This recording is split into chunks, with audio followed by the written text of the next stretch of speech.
terima kasih atas waktu dan kesempatan yang diberikan kepada kelompok kami.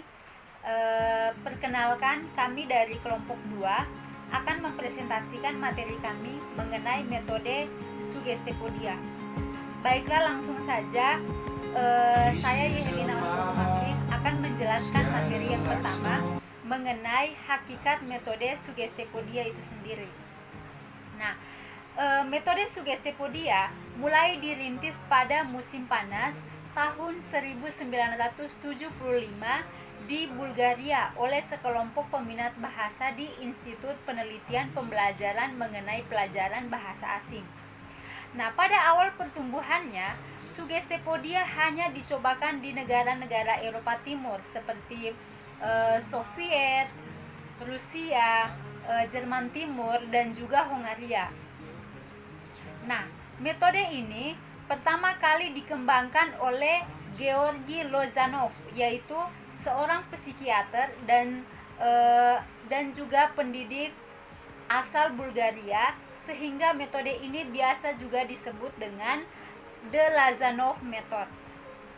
Nah, menurut Erna yang mengutip dari Rickards dan juga Rogers, mengatakan bahwa sebagai seorang dokter, psikoterapis, dan juga ahli fisika, Lozanov percaya bahwa teknik-teknik relaksasi atau persantaian dan juga konsentrasi akan menolong para pelajar untuk membuka sumber-sumber bawah sadar mereka dan memperoleh serta menguasai jumlah kosakata yang lebih banyak dan juga struktur-struktur yang lebih mantap daripada yang mungkin pernah mereka pikirkan. Nah, istilah Sugestipedia dianggap sebagai aplikasi dari sugestiologi, yaitu suatu penerapan dari sugesti ke dalam ilmu mendidik.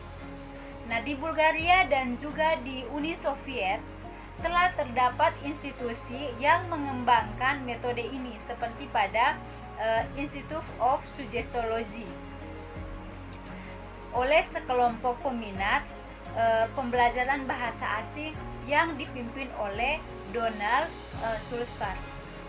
Nah, menurut Rickards, Sugestipedia berasal dari kata sugestiologi, yaitu ilmu tentang pengaruh-pengaruh non-rasional pada manusia. Nah, metode ini juga dikenal dengan metode Lozanov atau belajar dan mengajar. Nah, Lozanov percaya bahwa otak atau pikiran manusia mampu memproses sejumlah banyak materi apabila diberikan kondisi yang tepat untuk belajar. Di antaranya adalah dalam kondisi relaksasi atau kesantaian dan pemberian kontrol dan otoritas pada guru. Nah, tugas utama Sugestipedia ini adalah mengusahakan agar kapasitas mental simpanan atau memori manusia yang masih tersembunyi dapat dikerahkan untuk tujuan pembelajaran dengan cara mengorganisir satu sistem yang menyeluruh, seperti isyarat-isyarat sugesti dan juga emosional yang tidak disadari. Nah, metode ini menyarankan agar guru selalu berupaya untuk menghilangkan sugesti negatif atau rasa takut yang dapat menghambat proses belajar mengajar, seperti perasaan tidak mampu, takut membuat kesalahan, dan juga resah akan hal baru yang tidak dikenal. Nah, berdasarkan paparan dari sumber-sumber yang sebelumnya sudah saya jelaskan, maka dapat disimpulkan bahwa metode Sugestipedia itu sendiri merupakan metode pembelajaran yang berfokus pada pemberian sugesti-sugesti positif melalui relaksasi atau kesantaian untuk membuka sumber-sumber bawah sadar peserta didik sehingga mereka dapat melakukan suatu pembelajaran dengan rasa nyaman dan menyenangkan yang diharapkan dapat meningkatkan hasil belajar peserta didik itu sendiri. Nah, baiklah, itulah pemaparan materi saya mengenai metode Sugestipedia. Selanjutnya akan dibahas oleh pemateri berikutnya.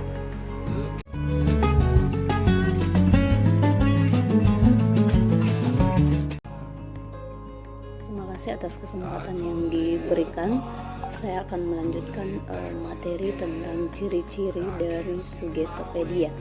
Jadi ciri yang pertama itu adalah lingkungan yang santai serta menyenangkan. Jadi lingkungan yang dimaksud adalah kelas yang digunakan mempunyai perlengkapan yang begitu lengkap dan iringan musik yang sesuai. Jadi dari hal ini kita bisa mendapatkan keuntungan ganda. Jadi siswa bisa memperoleh keterampilan berbahasa dan sekaligus juga siswa dapat menikmati pembelajarannya. Jadi suasana seperti itu didukung lagi oleh intonasi, irama, dan sikap santai yang dapat menghilangkan rasa bosan terhadap pelatihan yang diberikan oleh gurunya. Kemudian ciri yang kedua adalah pembelajaran periferal. Jadi dalam pembelajaran periferal ini siswa didorong untuk belajar secara mandiri dari lingkungan yang ada di sekitarnya. Misalnya pada saat mereka belajar kosakata yang sesuai dengan topik dari gambar atau poster yang dipajang di dinding, atau mereka bisa belajar tata bahasa melalui diagram yang dipajang. Selanjutnya dibuatkan kalimat dari kata-kata dan tata bahasa yang mereka pelajari secara tidak langsung. Kemudian ciri yang ketiga ini adalah mengingat informasi lebih baik. Jadi terciptanya lingkungan yang menyenangkan dan adanya sugesti dari guru, maka siswa akan mempercayai dan menghargai gurunya, sehingga siswa akan dengan mudah menerima dan mengingat informasi yang disampaikan dengan baik. Kemudian ciri yang keempat ini adalah mengaktifkan imajinasi para siswa. Jadi imajinasi siswa ini perlu ditumbuh kembangkan untuk terus menyalakan antusiasme para siswa dalam mempelajari dunia di sekitarnya. Jadi hal ini merupakan salah satu cara untuk menumbuhkan hasrat belajar sehingga mereka dapat menjadi pembelajaran seumur hidup, seperti yang dikatakan Kelly dalam Hayes pada tahun 2007 di halaman 14. Kemudian ciri yang berikutnya adalah guru meningkatkan kepercayaan para siswa. Jadi guru berupaya meningkatkan kepercayaan pada siswa dan pada dirinya sendiri bahwa mereka ini merupakan para pembelajar yang berhasil. Kemudian ciri yang keenam ini adalah membuat siswa lebih terbuka. Jadi metode Sugestipedia ini mengajak siswa untuk lebih rileks dalam menerima pembelajaran serta melatih keterampilannya. Jadi menurut Norland pada tahun 2016, penggunaan musik dalam kelas menciptakan suasana tenang yang diyakini dapat meningkatkan kemampuan siswa dalam menyerap lebih banyak informasi. Jadi musik ini diyakini memiliki kualitas dalam mensinkronkan aktivitas otak siswa sehingga membuat pikiran menjadi lebih tenang dan terbuka untuk belajar. Kemudian ciri yang berikutnya ini adalah terarah pada proses komunikasi. Kemudian yang berikutnya ciri yang ke-8 adalah mengintegrasi sugesti-sugesti positif. Jadi guru ini hendaknya mengintegrasikan sugesti-sugesti positif tidak langsung ke dalam situasi pembelajaran. Jadi adapun sugesti positif yang biasa digunakan oleh guru dalam kelas, contohnya yang sangat sering kita gunakan ya, sugesti positif ini: selamat mengerjakan tugas, semoga sukses, nanti kalian akan merasa bahwa hal ini akan menyenangkan dan menarik.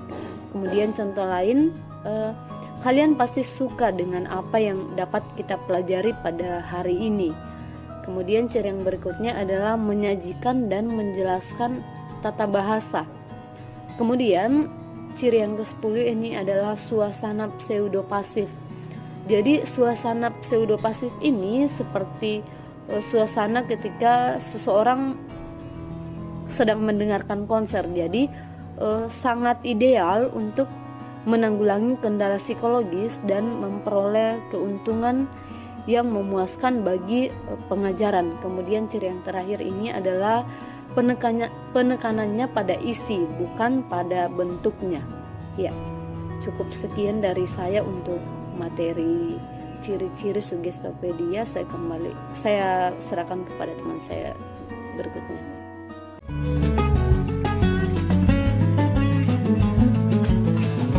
Assalamualaikum warahmatullahi wabarakatuh. Saya Rustami Dasari akan melanjutkan pemaparan materi dari teman kelompok kami yang sudah membahas mengenai pengertian dan ciri-ciri Sugestopedia. Baiklah, saya akan melanjutkan membahas mengenai langkah-langkah Sugestopedia. Dalam langkah-langkah ini ada 4 tahap.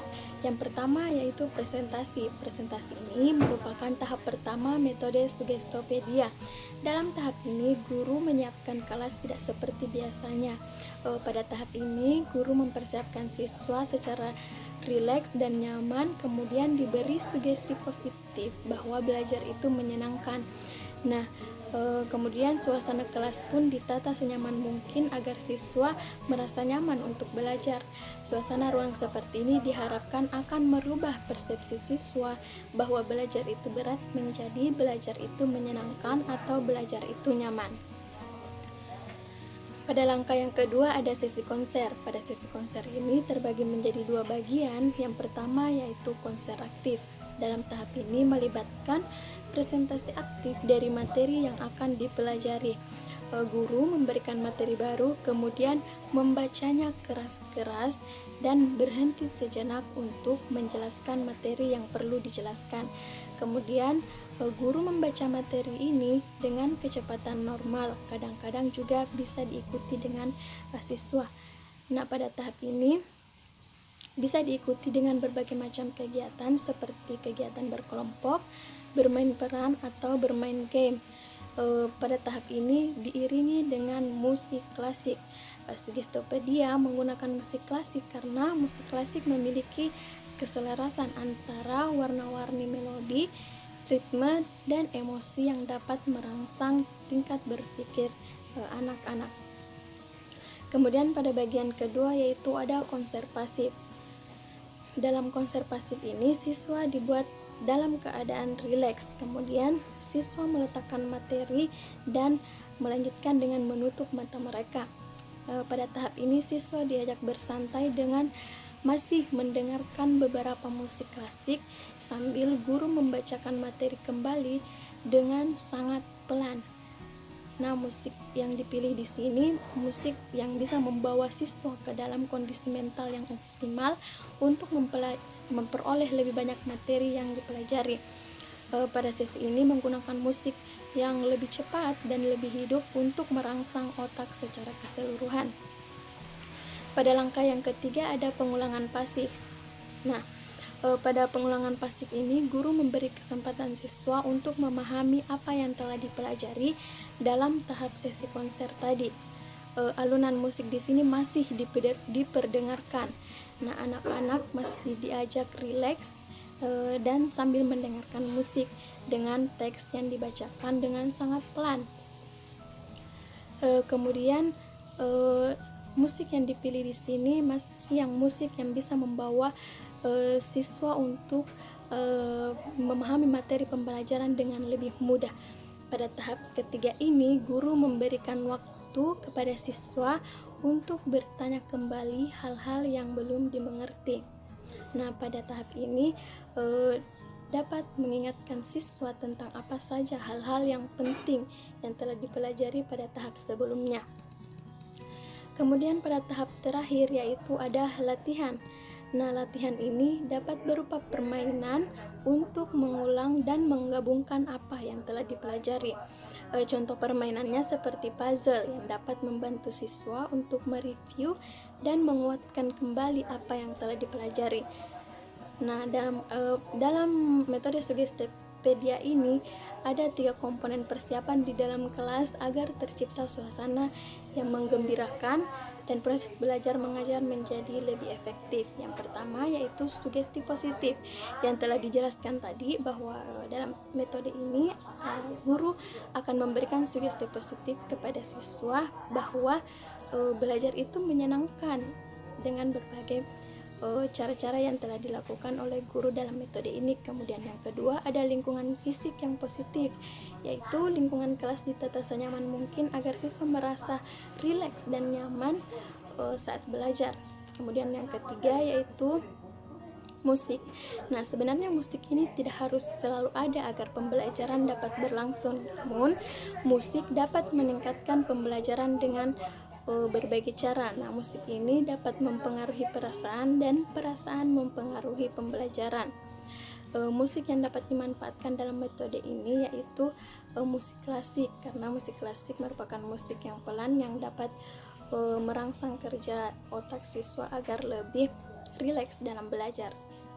Nah, baiklah, itulah tadi penjelasan materi mengenai langkah-langkah Sugestopedia. Untuk materi selanjutnya akan dibahas oleh pemateri dari kelompok kami selanjutnya. Terima kasih.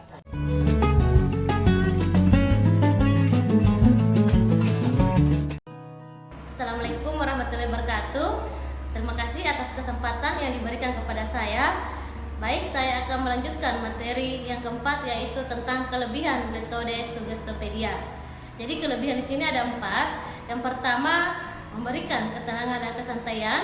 Kedua, menyenangkan dan menggembirakan.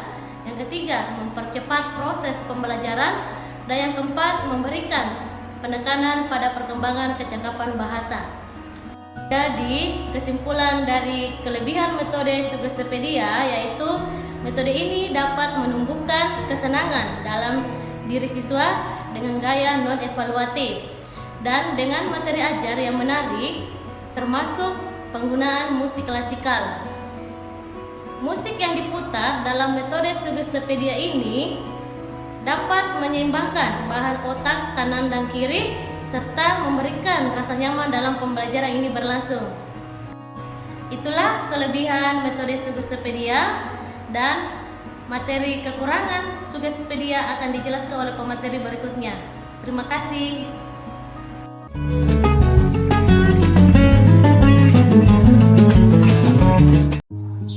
Baik, pada video kali ini saya akan membahas tentang kelemahan dari Sugestopedia. Nah, di video sebelumnya oleh Kak Marlina itu sudah dijelaskan tentang kelebihan Sugestopedia, dan pada video kali ini saya akan membahas tentang kelemahan-kelemahan dari Sugestopedia. Yang pertama, hanya dapat digunakan kepada kelompok kecil. Oke, coba bayangkan metode Sugestopedia diterapkan dalam suasana kelas yang sangat ramai, di mana jumlah murid itu melebihi kapasitas kelas. Itu akan sangat merepotkan guru maupun siswa. Bayangkan ramai, kondisi yang sangat ramai, yang tidak stabil, yang tidak bisa fokus. Nah, Sugestopedia ini itu hanya cocok untuk kelompok kecil, yang dimana suasana tenang dan artistik, kita bisa melaksanakan kelas dengan rileks apabila jumlah siswanya itu sedikit. Yang kedua, menjengkelkan dan menggelisahkan bagi orang-orang yang tidak menyukai Haydn dan musik klasik. Nah, tidak semua orang itu menyukai aktivitas seni, baik dari musik klasiknya, intinya seni.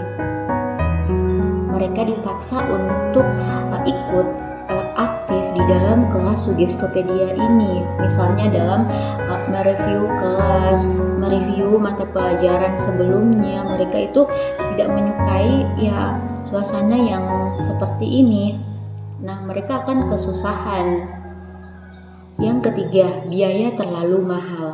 Oke, kenapa Sugestopedia ini terlalu mahal? Seperti ciri-ciri Sugestopedia yang pernah saya baca itu suasana kelas itu harus artistik, estetik, homey, dan membuat mata siswa itu nyaman. Misalnya cat dindingnya itu harus berwarna yang dapat membuat mata nyaman. Hiasan dan dekorasi kelas itu harus estetik dan membuat siswa yang belajar itu dapat merasa tenang karena suasana yang diciptakan oleh dekorasi kelas ini. Nah, untuk mendekorasi kelas seperti ini itu membutuhkan biaya yang mahal. Coba bayangkan ini diterapkan di Indonesia. Itu mungkin hanya bisa diterapkan oleh sekolah-sekolah internasional. Tapi sekolah-sekolah swasta yang tidak terlalu berkelas, sekolah negeri itu akan kesulitan untuk pada budget.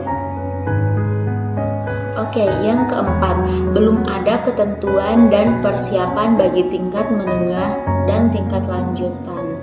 Mungkin di sekolah-sekolah dasar guru sudah mencoba menerapkan kelas yang estetik, mulai dari cat dindingnya, poster-poster di dinding itu mereka mencoba membuat mata anak-anak yang masih tahap pertumbuhan dan perkembangan itu merasa nyaman. Tapi di tingkat lanjutan dan tingkat atas itu metode ini belum pernah diterapkan. Oke, mungkin diterapkan di sekolah-sekolah internasional atau sekolah-sekolah swasta mahal. Oke, 5. Untuk pemahaman membaca dan menyimak itu terlalu terbatas. Mengapa? Karena fokus metode ini hanya membuat siswa bagaimana merasa rileks, merasa nyaman di dalam kelas sehingga pelajaran itu masuk. Nah, sebagaimana kita tahu setiap metode itu punya fokus masing-masing. Contohnya metode grammar and translate itu fokusnya mereka itu untuk writing, untuk tata bahasa. Kemudian audiolingual mungkin hanya fokus untuk menyimak dan listening. Kemudian untuk reading, nah ini baru cocok untuk membaca. Kemudian sugestopedia dari namanya saja itu tidak cocok untuk membaca dan menyimak, ya, karena metode ini hanya berupaya membuat bagaimana supaya siswa itu merasa nyaman dalam kelas itu. Suasana dibuat setenang mungkin agar siswa dapat menginput ataupun memberikan output dalam pelajaran itu. Yang terakhir ini, bahan masukan secara pedagogis dipersiapkan terlalu bersifat eksklusif. Oke, mungkin itu saja dari saya. Sekian.